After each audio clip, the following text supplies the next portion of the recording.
ETF index mutual funds నేర్చుకుని stock మార్కెట్లో రాణించాలనుకుంటున్నారా? వెంటనే ఈ నెంబర్కి కాల్ చేయండి.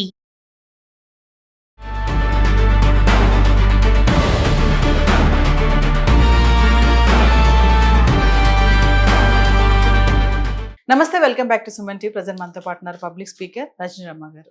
నమస్తే మ్యామ్. నమస్తే నవీన. ఇప్పుడు రాజస్థాన్లో జరిగినటువంటి ఇష్యూ చూసే ఉంటారు మీరు. స్కూల్ ప్రిన్సిపల్ విహారయాత్రకని పిల్లల్ని తీసుకెళ్ళి 11th 12th స్టాండర్డ్ అంటే ఇంటర్మీడియట్ పిల్లలు కూడా మెచ్యూరిటీ ఉంటుంది. మరి గవర్నమెంట్ స్కూల్ ప్రిన్సిపల్ మరి గురు బ్రహ్మ గురు విష్ణు అంటారు.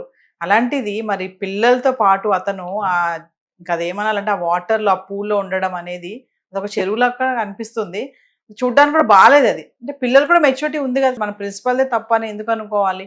అందరిలాగా మనం మాట్లాడకుండా పిల్లలకు తెలీదా ఆ విషయం? అతను తల డ్రెస్ తీసేసి ఆ వాటర్లోకి అతను వస్తుంటే మరి పిల్లలు వెళ్ళిపోవచ్చు కదా, పిల్లలు ఎందుకు అందులో ఉన్నారు అంటే అసలు ఏం జరిగింది అక్కడ? ఇది చాలా ఇప్పుడు ఇష్యూ నడుస్తుంది బాగా. అంటే అతని మైండ్ సెట్ ఎలా ఉంది ఏంటి, అతను సస్పెండ్ చేయడం కూడా జరిగింది. అసలు ఆ ప్రిన్సిపల్ ఎందుకు వెళ్ళాడు అసలు టూర్కి అనేది ఇప్పుడు పెద్ద క్వశ్చన్. ఇప్పుడు ఒకసారి దీని గురించి ఇది రాజస్థాన్లో జరిగింది. అంటే ఆట విడుపు అంటారు కదా, అబ్బో చదివి చదివి బుర్ర వేడెక్కిపోయింది, పిల్లల్ని తీసుకుని కాస్త అలా వెళ్దాం. అది ఒక టూర్ ఏర్పాటు చేసి 200 మంది పిల్లలట. స్కూల్ ప్రిన్సిపల్ అంటే ఇక్కడ ప్రిన్సిపల్ గారు మనతో ఇంత ప్రేమగా మనల్ని తీసుకెళ్తున్నారు, ప్రిన్సిపల్ గారు అంతటి వాళ్ళు మనతో వస్తున్నారంటే ఒక ఎగ్జైట్మెంట్, ఒక థ్రిల్లింగ్ ఫీల్ అవుతారు పిల్లలు. అదే టీచర్స్ వస్తున్నారంటే కూడా అంతే ఉంటుంది. ప్రిన్సిపల్ అంటే ఇంకా ఎక్కువ ఉంటుంది. ఓన్లీ పిల్లలు ఏదో ఒక డ్రిల్ టీచరో ఒక స్పోర్ట్స్ టీచరో తీసుకెళ్తున్నారు అంటే అంత ఉండదు. ఇంకా టీచర్స్ వస్తున్నారు, దట్టు మనకి ఇష్టమైన టీచర్ వస్తున్నారు అని అంటే థ్రిల్ ఫీల్ అవుతారు. తర్వాత ఇంకా ప్రిన్సిపాల్ వస్తున్నారంటే ఇంకేముంది, అమ్మో ఏం ఆనందం, అసలు ఒక ఎగ్జైట్మెంట్ అనమాట వాళ్ళకి. సో వాళ్ళు అలా ఫీల్ అవుతూ ఉంటారు. సరే ఆనందంగా వెళ్ళారు. అదొక నది లేక ఏదో అయినప్పుడు చక్కగా అందరూ పిల్లల్ని ఫ్రీగా వదిలేశారు. అందరూ తిరుగుతున్నారు, ఆడుకుంటున్నారు, స్విమ్ చేసేవాళ్ళు చేస్తున్నారు. ఈయన సడన్గా మరి ఇన్నర్స్ ఉంచుకున్నాడా ఏమో మనకు తెలీదు, కొంచెం నాకడ్గా వాటర్లోకి దిగాడు. మేబీ ఉంచుకుని ఉంటారు ఇన్నర్స్. అలా దిగటం అనేది వాటర్లో అసభ్యత. ఎందుకంటే ఆయన పెద్ద ఆయనే తెలుస్తుంది, వాళ్ళు పిల్లలు కదా, ఆడపిల్లలు. నువ్వు ఎలా ఉండాలి, నువ్వు ఎంత పెద్దవాడివైనా అది పాటించాలి కదా. అక్కడ నువ్వు స్విమ్ డ్రెస్ వేసుకుంటే అది వేరే విషయం, అటు పక్కకి వెళ్ళి నువ్వు స్విమ్ చేసుకున్నావు అనుకో. కానీ నువ్వు కావాలని ఆ డ్రెస్తో పిల్లలందరి మధ్యలోకి వచ్చి అక్కడ చేతులు పట్టుకుని చక్కగా జలకాల ఆటలలో గలగల పాటలలో అని చక్కగా అక్కడ స్విమ్ చేస్తున్నారు, ఆట ఆడుకుంటున్నారు. తప్పుగా ఏం అదర్వైజ్ ఏం చేయలేదు అతను, అదే మాత్రమే చేశారు. అలా ఆడుతూ పాడుతూ టీచర్స్ ఉంటే పిల్లలు హ్యాపీ ఫీల్ అయ్యి సరదాగా ఫీల్ అయ్యి సరదాగానే తీసుకుంటారు. వాళ్ళకి ఇంకో యాంగిల్ కనపడదు అక్కడ, అంటే తప్పుగా బిహేవ్ చేయలేదు కాబట్టి. అదే కానీ ఇంకో రకంగా బిహేవ్ చేస్తుంటే వాళ్ళు కూడా తప్పుగా ఫీల్ అయ్యి కంప్లైంట్ ఇవ్వడం అనేది జరిగి ఉండేది. అక్కడ జరిగినట్టుగా లేదు. ఏమైనా సరే అది పబ్లిక్లో మరి ఎవరు వీడియో తీశారో చూడండి. మరి పిల్లలకి తప్పు అనిపించలేదు, ఆయనకి తప్పు అనిపించలేదు, మరి వీడియో ఎవరు తీశారు? ఉంటారా?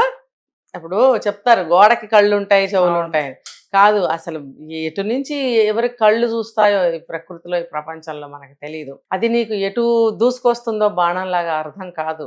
కాబట్టి అంత పెద్ద ఆయన ఆలోచించాలి. అంత పెద్ద మంచి పోస్ట్ లో ఉన్న ఆయన గవర్నమెంట్ స్కూల్ ప్రిన్సిపల్ అయ్యుండి ఆ పని చేయడం అనేది తప్పు. ఎలా అంటే నవీన, ఇప్పుడు మామూలుగా డ్రెస్ లో ఉన్నప్పుడు పిల్లలందరితో కూర్చుని ఒక అంతాక్షరి ఆడు, ఒక షటిల్ ఆడు, లేకపోతే అందరితో కూర్చుని ఫుడ్ తిను, ఓకే ఇట్స్ ఓకే. అక్కడ బట్టలు తీసేసాడు, తీసి స్విమ్మింగ్ పూల్ లోకి నువ్వు ఎందుకు? వాటర్ అమ్మాయిలు, అది కూడా అమ్మాయిలు ఎవరు ఇంటర్మీడియట్ చదివి అంటే ఆయనకి 16 ఏళ్ల వయసు గుర్తొచ్చి ఉంటుంది, ఆయనకి చిలిపి ఆలోచన వచ్చి ఉంటుంది కదా. ఎంత వయసు వచ్చినా సరే ఆ వయసు పిల్లల్ని చూస్తే ఏమవుతుందంటే తన వయసు జ్ఞాపకం రావటం అనేది సహజం, చిలిపితనం అనేది సహజం.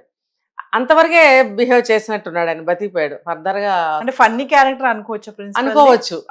ఇప్పుడు మీరు అన్నట్టు 16 ఏళ్ల వయసుకి వెళ్ళాడు అని అంటున్నారు, అంటే తెలియకే వెళ్ళాడని అనుకోవచ్చా? తెలియక కాదు, ఒక ఆనందం వచ్చి ఉంటుంది ఆయనకి. ఆ వయసు ఇది తప్పు అనే ఆలోచన మర్చిపోయి మరి అబ్బాయిలు కూడా ఉంటే అది వేరే విషయం, ఓన్లీ అమ్మాయిలే ఉన్నారు, మరి అది మనకి తప్పే కదా.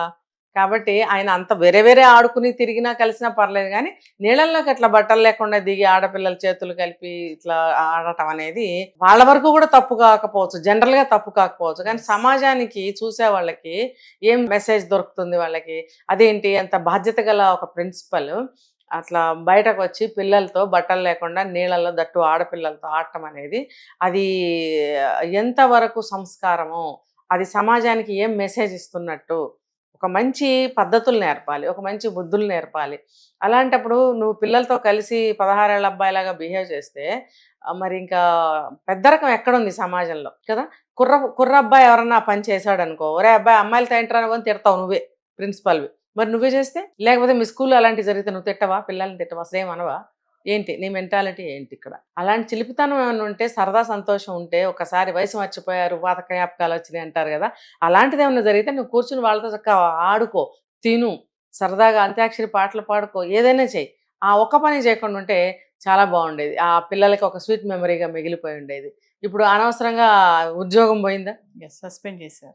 వెంటనే ఆయన సెకండరీ ఎడ్యుకేషన్ ఆఫ్ డైరెక్టర్ ఉంటారు కదా, Yes. వాళ్ళకి తెలిసిపోయింది, ఇమ్మీడియట్ గా సస్పెండ్ చేశారు. మరి ఎందుకంటే ఇదే ఈ వీడియోలే సాక్ష్యం. అవి కానీ లేదు అనుకోండి, అరే అబ్బాయి ప్రిన్సిపాల్ నువ్వు తప్పు చేసావు అని అన్నప్పుడు కాళ్ళు పట్టేసుకున్నాడు అనుకోండి, అది ఆ సస్పెన్షన్స్ ఏమి ఉండకపోవచ్చు.